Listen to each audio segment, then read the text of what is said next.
ಎಲ್ಲರಿಗೂ ನಮಸ್ಕಾರ. ಈ ಮುದ್ದಾದ ಮಗು ನಡೆಯುವುದನ್ನು ಒಮ್ಮೆ ನೋಡಿ. ಮಗುವಿನ ತಾಯಿ ನಮ್ಮ ಮಗುವಿನ ನಡೆ ಸ್ವಲ್ಪ ವಿಚಿತ್ರವಾಗಿದೆ ಎಂಬ ಕಾಳಜಿಯಿಂದ ತಂದಿದ್ದಾರೆ.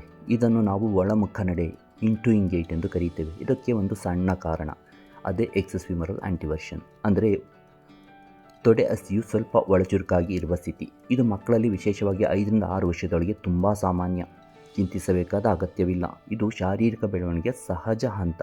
ಬಹುತೇಕ ಮಕ್ಕಳಲ್ಲಿ ಸುಮಾರು 80ರಿಂದ 90% ಪ್ರಕರಣಗಳಲ್ಲಿ ಈ ಒಳಮುಖ ನಡೆ 10-12 ವರ್ಷ ವಯಸ್ಸಾದಾಗ ಸ್ವತಃ ಸರಿಯಾಗುತ್ತದೆ. ಆದರೆ ಒಂದು ವಿಷಯ ಗಮನಿಸಬೇಕು, ಮಗು ಸದಾ ಡಬ್ಲ್ಯೂ ಆಕಾರದಲ್ಲಿ ಕುಳಿತಿದ್ದರೆ ಈ ಸಮಸ್ಯೆ ಹೆಚ್ಚಾಗಬಹುದು. ಆದ್ದರಿಂದ ಮಗುವಿಗೆ ಚಕ್ಕಂಬಕ್ಕಲ ಹಾಕಿ ಕೂರುವಂತೆ ಮಾಡಿ, ಅದು ಹೆಚ್ಚು ಸಹಾಯಕ. ಬಹಳ ಅಪರೂಪವಾಗಿ ಇದು ಕಿಶೋರಾವಸ್ಥೆಯವರೆಗೂ ಮುಂದುವರಿಯುವ ಸಾಧ್ಯತೆ ಇರಬಹುದು. ಅಂತಹ ಸಂದರ್ಭಗಳಲ್ಲಿ ಮಾತ್ರ ಶಸ್ತ್ರಚಿಕಿತ್ಸೆ ಅಗತ್ಯ ಬರಬಹುದು. ಹೀಗಾಗಿ ಚಿಂತಿಸಬೇಡಿ. ನಿಮ್ಮ ಮಗು ಬೆಳೆದಾಗ ಆರೋಗ್ಯವಂತ, ಚುರುಕು ಮತ್ತು ಸುಂದರ ಯುವಕ ಅಥವಾ ಯುವತಿ ಆಗುತ್ತಾರೆ.